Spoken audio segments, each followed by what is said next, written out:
कि अभी तो अल्प विराम भी नहीं आना था और पूर्ण विराम लग गया। अभी तो अल्प विराम भी नहीं आना था कि पूर्ण विराम लग गया। बात तुम्हारे जाने के माँ, ये काश ये अधूरापन अपने आप लग गया। हाय फ्रेंड्स, स्वागत है आप सभी का मेरे यूट्यूब चैनल हिंदी पॉइंट में, जिसमें मेरा प्रयास रहता है हिंदी को बहुत ही सरल तरीके से आप तक लेके आऊं। फ्रेंड्स, आज मैं लेके आई हूँ हिंदी के पहले कवि कौन थे। अब जो इससे पहले वाली मैंने वीडियो बनाई थी महर्षि वाल्मीकि के ऊपर, फ्रेंड्स वो हिंदी के पहले कवि नहीं थे। उन्होंने संस्कृत की पहली रामायण लिखी थी और हिंदी का जो हमें रचनाएं मिली या जो कुछ भी इनकी रचनाएं मिली वो सहरपा से मिली थी। तो आज मैं हिंदी के पहले कवि सहरपा को आपके लिए लेके आई हूँ और बहुत इंपॉर्टेंट है फ्रेंड्स, ध्यान से देखिएगा और वीडियो को पूरा देखिएगा, क्योंकि आधा अधूरा ज्ञान जो है वो किसी काम का नहीं होता है। तो फ्रेंड्स, जो लोग नए हैं चैनल को लाइक कर लें, सब्सक्राइब कर लें और बेल आइकन को जरूर प्रेस कर लें। फ्रेंड्स, जो अभी टीजीटी और पीजीटी के एग्जाम आने वाले हैं उसमें ये जो मैं पूरी सीरीज लेके आई हूँ बहुत इंपॉर्टेंट है। अगर आप इसे ध्यान से देखते हैं तो ये मैं आपको दावे से कह सकती हूँ, आपका 30 में से 25 क्वेश्चन मैं ही सॉल्व करवा दूंगी।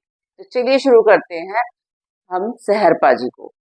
फ्रेंड्स, सहरपा जो है वो हिंदी के आदि कवि या पहले कवि कहे जाते हैं और इनको 84 सिद्धों में बहुत प्रमुख माना गया है। 84 सिद्ध, जिन लोगों ने हिंदी को पढ़ा है थोड़ा बहुत भी उन्हें पता होगा कि जो हमारे सिद्धों की संख्या थी, जो सिद्ध थे वो 84 थे, उनमें भी इनका स्थान प्रमुख था।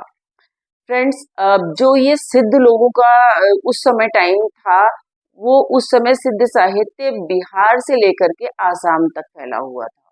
और वैसे तो इनकी बहुत सारी रचनाएं प्राप्त हुई, लेकिन इनकी जो मुख्य रचना थी दोहा कोश, वो जो है हमें मिली, जिसको कि बहुत तायत के साथ लोगों ने स्वीकार भी किया और इनको जो है दोहा कोश को इनका मूल ग्रंथ माना गया, खास ग्रंथ माना गया। और इसको महामहोपाध्याय हरिहर प्रसाद शास्त्री ने बंग भाषा में या बंगला भाषा में बौद्ध गान ओ दोहा के नाम से संकलित भी किया था। फ्रेंड, चलिए अब देख लेते हैं इनके नाम के बारे में कि इनके नाम क्या क्या थे। मैं क्या बोल रही हूँ, क्या क्या थे, क्योंकि बहुत सारे नाम हमारे सामने आते हैं तो हमें ये भी बात करनी जरूरी होती है कि क्या क्या नाम थे। कभी एग्जाम में ऐसे आ जाएगा और 4-5 नाम दे देंगे, तो फ्रेंड्स वो आप याद रखिएगा, वो भी इनके सारे नाम ही हैं और हमें जो टिक करना है तो ये कभी भी ऐसे नहीं आएगा अलग अलग। ये एग्जाम में आपको 5 नाम इकट्ठे दे देंगे और बाकी नाम अलग अलग, तो आप उसको ही टिक करके आएंगे जो मैं नाम बताने वाली हूँ। तो फ्रेंड्स, इनका नाम था राहुल भद्र, सरोज वज्र, सरोरूह वज्र और उसके बाद पद्मव्रज और सहरपा। तो ये इतने सारे नाम थे, लेकिन सर्वसम्मति से जो नाम माना गया वो सहरपा माना गया था। फ्रेंड्स, इनका जो मूल नाम था वो राहुल भद्र था और इनका जो नाम था सहरपा, उसमें सहर का सरह का अर्थ होता है जो तीर चला चुका हो। तो आपने इस तरीके से देखा कि इनका जो मुख्य नाम है वो सहरपा ही है और इसको सर्वसम्मति से स्वीकार भी किया गया था। फ्रेंड्स, इनको जो बौद्ध धर्म की जो शाखाएं थी वज्रयान और सहजयान, दोनों का प्रवर्तक या आदि कवि भी कहा जाता है। फ्रेंड्स, दोहा कोश की जो पांडुलिपि थी वो राहुल सांकृत्यायन जी को तिब्बत के ऐतिहासिक मठ से सन 1934 को प्राप्त हुई थी और उसमें राहुल सांकृत्यायन जी ने इनके 4 चर्यापदों को भी शामिल किया था और इन्होंने दोहा चौपाई की जो शुरुआत है वो अपभ्रंश से मानी और इस चीज को उन्होंने ये भी कही अपनी बात कि जब तक कोई और हमारे पास पुख्ता प्रमाण नहीं मिल जाते या कोई ऐसी जानकारी नहीं मिल जाती, तब तक हम ये कह सकते हैं कि सरहपा जी ही अपभ्रंश के विधाता है। फ्रेंड्स, अब हम लोग जान लेंगे कि चर्या पद का अर्थ क्या है।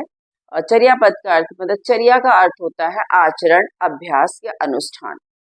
फ्रेंड्स, चलिए इसके जो बारे में मैं बताने वाली थी उसे बताऊंगी। एक चीज मिस हो रही है, वो भी आपके लिए बहुत जरूरी है जानना।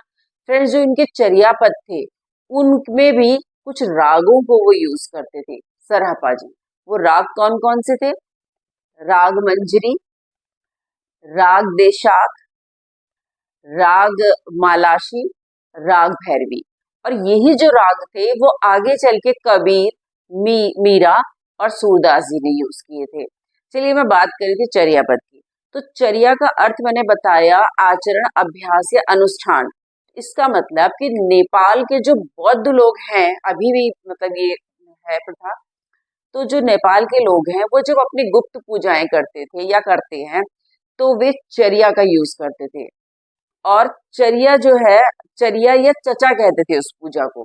और उस पूजा में चर्या या चाचा जो वो बोलते थे उसमें वो चर्या पद गाते थे। और फ्रेंड्स अब हम देखेंगे कि जो सरहपा ने दोहा कोश लिखा था उसमें किस तरीके की रचनाएं थी।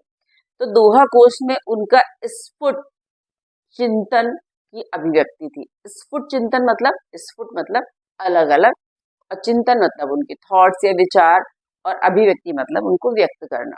तो उन्होंने उनको अलग अलग टाइम में लिखा। ये राहुल सांकृत्यायन जी ने कहा है कि ऐसा नहीं है कि उन्होंने सारे दोहा कोश के दोहे एक साथ लिख दिए, उन्होंने अलग अलग टाइम पे भी लिखे। और उन्होंने ये बात भी कही है राहुल सांकृत्यायन जी ने कि ऐसा भी संभव है कि इन्होंने और दोहे लिखे हो जो हमें प्राप्त नहीं हुए। तो इस तरीके से आपने जाना कि वो दोहा कोश में जो उनके दोहे हैं उनमें पूर्वापर संबंध नहीं है, मतलब वे एक दूसरे से जुड़े हुए नहीं है, सबका अलग अलग अर्थ है। एक दोहे में पूरी एक बात उन्होंने कह दी है। तो अगर हम कहीं से भी उनके चलिए दोहों को पढ़ना शुरू करें, दोहा कोश को, तो वो अलग से ही हमें समझ में आएगा, उससे पूर्वापर कोई संबंध नहीं है। फ्रेंड्स दोहा कोश के शुरुआत में या आरंभ में उन्होंने क्या किया है, उन्होंने जो विभिन्न मतावलंबी थे उनको उनकी आलोचना की है। सबसे पहले उन्होंने ब्राह्मण की, फिर पाशुपत की। पाशुपत फ्रेंड्स जो लोग शैव होते हैं, जो लोग ये जानते हैं, आप लोगों में से बहुत से लोग होंगे जो शैव और वैष्णव दोनों को जानते होंगे, मैं उसी शैव की बात कर रही हूँ। पाशुपत मतलब शैव। उन्होंने सबसे पहले ब्राह्मण, फिर शैव, फिर जैन, फिर बौद्ध, इन लोगों की आलोचना की। लेकिन इनकी आलोचना पर भी एक बात कही गई उस समय, आलोचकों ने कही कि इनमें वो आवेग नहीं था जो कबीरदास में था। ये अपनी बात को, अपने तथ्यों को ही कथन के रूप में कहते थे, मतलब जो नॉर्मल कथन है उसको, तथ्य है उनके, उन्हें वो कथन के रूप में कहते थे। जैसे वो कहते थे ब्राह्मण जो है वो चारों वेदों को तो पढ़ते हैं लेकिन वेदों के रहस्य को नहीं जानते। तो सामान्य से जो तथ्य है वो कथन सा प्रतीत हो रहा है। और वो अगली बात जैनियों के लिए कहते हैं कि अगर नंगे होकर के मोक्ष की प्राप्ति होती है तो सबसे पहले कुत्ते को और सियार को मोक्ष मिलना चाहिए। और आगे वो कहते हैं कि अगर सिर मुंडाने से वैकुंठ मिलता है तो भेड़ तो अब तक वैकुंठ पहुंच जानी चाहिए थी। इसी तरीके से वो अपनी बात कहते हैं। और आगे इसी में मैं कबीर की बात आपको बोल करके बताऊंगी, क्योंकि इसमें इनकी थोड़ी सपाट बयानी हो गई है। कबीर दास जी को उसमें थोड़ा बेटर बताया गया है कि वो अपनी बात को थोड़ी अलग तरीके से कहते हैं। कबीर दास जी कहते हैं कि अगर पत्थर को पूजने से भगवान मिल जाए तो मैं तो पर्वत को पूज दूं, पहाड़ को पूज दूं। और जबकि होता ऐसा है, हम मनुष्य जिस चक्की का पीसा हुआ आटा खाते हैं संपूर्ण जगत, तो हमें उस चक्की को पूजना चाहिए। कबीरदास जी ने अपनी बात कही। और इसी तरीके से जो बात कबीरदास जी ने कही, इन्होंने कही, और भी एक दो एग्जाम्पल हम देखेंगे तो मिल जाएंगे। अगर हम डीपली इसमें और ज्यादा गहरा जाएं तो और उदाहरण भी मिल सकते हैं इसमें।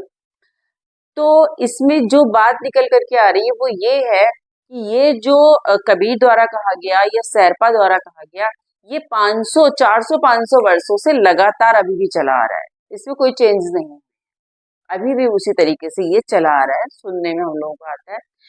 अब हम लोग देखेंगे कि शेरपा जी का जो काव्य संग्रह था, उनकी जो कविताएं थी उसके बारे में जानकारी लेंगे। जो शेरपा जी थे उनका उद्देश्य कविता करना बिल्कुल भी नहीं था। वो कविता नहीं करना चाहते थे, उनका मात्र उद्देश्य था कि वो जन सामान्य को कुछ जानकारी दें, जो जानकारी ऐसी है जो कुछ नई है। और वो जानकारी पर इतना विश्वास रखते थे कि ये जानकारी अगर वो जन सामान्य तक पहुंचाते हैं तो ये जन सामान्य के लिए बहुत हितकर होगी। और इसी तरीके से वो अपनी बात को कहते थे तो वो कविता का ही रूप बन जाता था।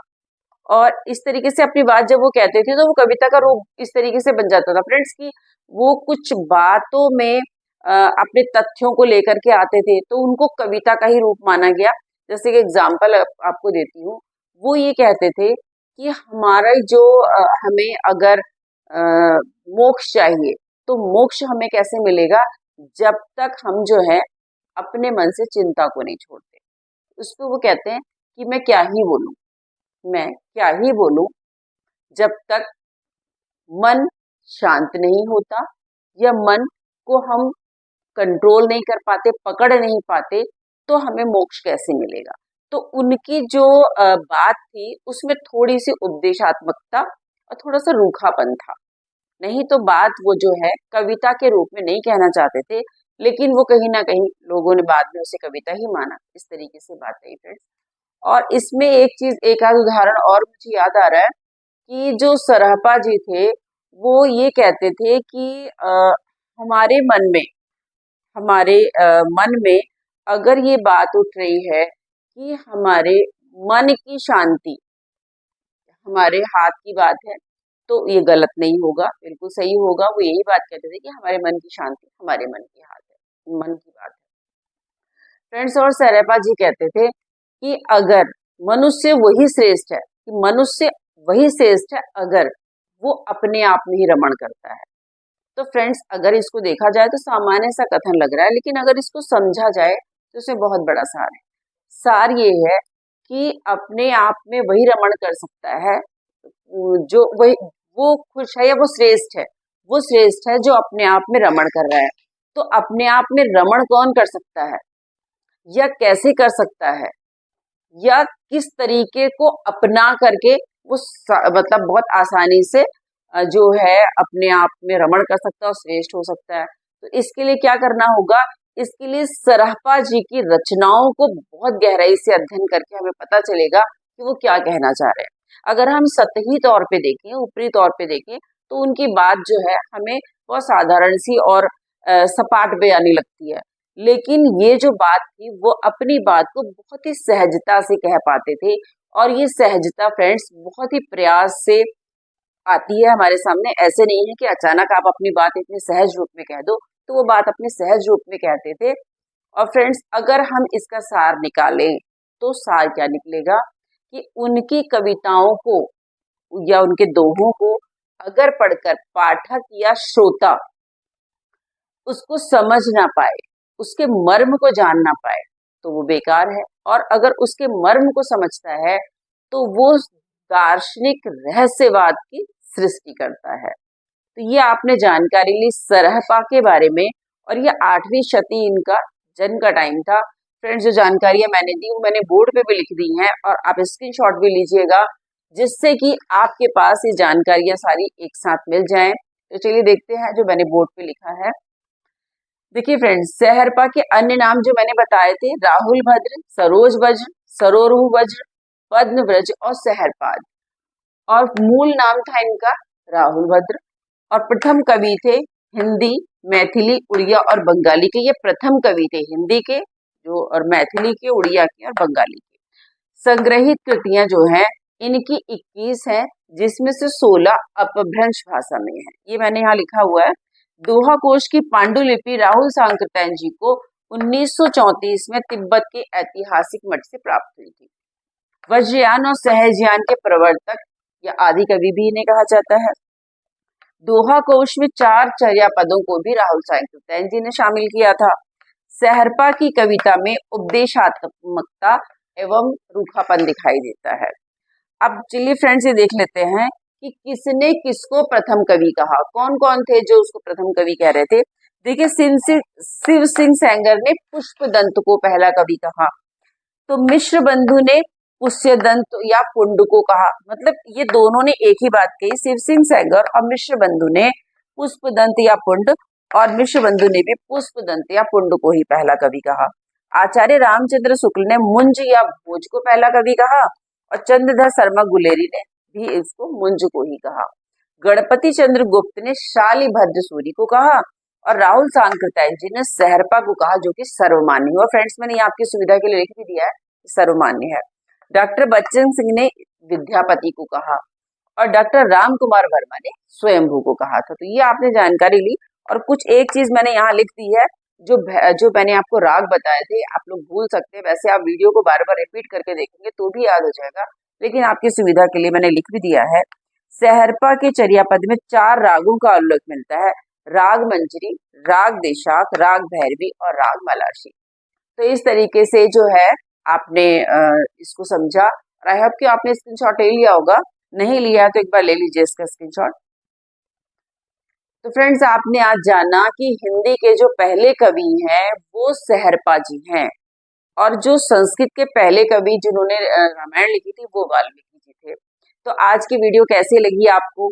आपको अगर वीडियो अच्छी लगी है और लगता है आपको कि आपके यूज में आ सकती है आगे, तो फ्रेंड्स कमेंट सेक्शन में जाकर के जरूर कमेंट कीजिएगा। आपके कमेंट्स, आपके लाइक्स मेरे को और अधिक प्रेरित करते हैं कि मैं और अच्छी अच्छी ज्ञान से परिपूर्ण आपके लिए जानकारी लेकर के आऊं। तो फ्रेंड्स, आप लोग वीडियो देखिए, तब तक मैं चलती हूँ और मिलती हूँ आपको अपनी अगली वीडियो के साथ। तब तक के लिए जय हिंद, जय भारत।